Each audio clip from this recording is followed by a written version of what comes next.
கிறிஸ்துவுக்குள் பிரியமானவர்களே, இந்த காலை பொழுதிலே உங்கள் யாவருக்கும் என்னுடைய அன்பின் நல்வாழ்த்துக்களை தெரிவித்துக் கொள்கின்றேன். திவ்ய வாசகனாகிய யோவானுக்கு வெளிப்படுத்தின விசேஷம் 2ஆம் அதிகாரம் 4ஆம் வசனம் இவ்வாறு சொல்லுகின்றது: நீ ஆதியில் கொண்டிருந்த அன்பை விட்டாய் என்று சொல்லி. அன்பான தேவனுடைய பிள்ளைகளே, ஒரு கணவன் தன்னுடைய மனைவியிடம், நான் ஒழுங்காக வீட்டிற்கு வருகின்றேன், பணம் சம்பாதித்து கொடுக்கின்றேன், எல்லா பொறுப்புகளையும் செய்கின்றேன், ஆனாலும் நான் இனி உன்னை நேசிப்பதில்லை என்று சொன்னால் அந்த குடும்பத்தின் நிலை அப்புறம் என்னவாகும் என்பதை யோசித்து பாருங்கள்.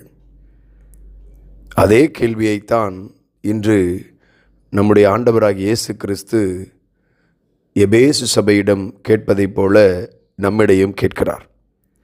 நீ என்னை நேசிக்கிறாய், நீ என்னை சேவிக்கிறாய், எனக்காக உன்னுடைய கிரியைகள், உன்னுடைய பிரயாசங்கள், உன்னுடைய பொறுமைகள் எல்லாம் நன்றாக இருக்கிறது, ஆனால் நீ என்னை நேசிக்கவில்லை என்று சொல்லுகின்றார்.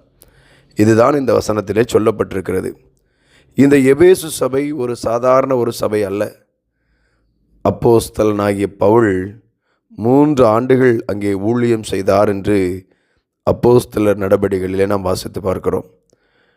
தீமோத்தேயு அங்கே அவர் அந்த சபையின் மேய்ப்பனாக இருக்கின்றார். யோவானும் அங்கே ஊழியம் செய்தார் என்று திருச்சபை மரபு சொல்லுகிறது. அந்த எபேசு சபையினர் சத்தியத்தில் உறுதியாக இருந்தார்கள், கள்ள போதகர்களை எதிர்த்தார்கள், தேவனுக்காக பல பாடுகள் பட்டார்கள், பொறுமையாக இருந்தார்கள். ஆனால் ஒரே ஒரு விஷயத்தை அவர்கள் இழந்து போனார்கள். அதுதான் ஆண்டவராகிய இயேசுவின் மீது கொண்டிருந்த அன்பு, அந்த ஃபர்ஸ்ட் லவ், அதிலே கொண்டிருந்த அந்த அன்பு, அதை அவர்கள் இழந்து போனார்கள். இந்த வேத வசனத்தின் மூலமாக 3 காரியங்களை நாம் பார்த்தோம் என்று சொன்னால், முதலாவதாக, நாம் செய்கிற சேவைகள் அன்பிற்கு ஈடாகாது.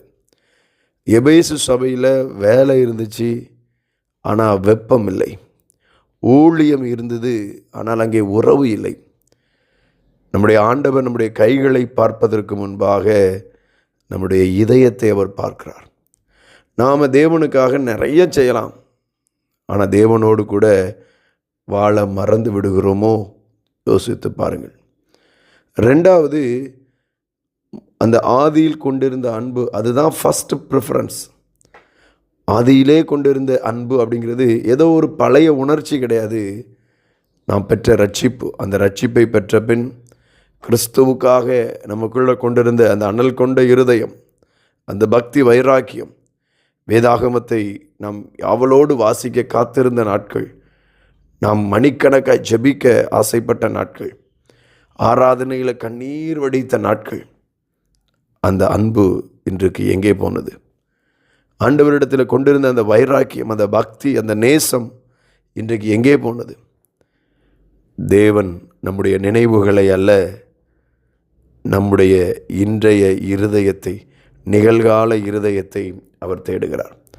3வதாக, இங்கே ஆண்டவர் நம்மை குற்றம் சொல்லவில்லை, நமக்கு ஒரு அழைப்பு கொடுக்கிறார். நான் உன்னை நிராகரிக்கிறேன் என்று சொல்லலை. நீ ஆதியில் கொண்டிருந்த அந்த அன்பை நினைத்து பார், நீ மனம் திரும்பு, மீண்டும் அதே கிரியைகளை செய் என்று சொல்லி ஒரு அழைப்பு கொடுக்கின்றார்.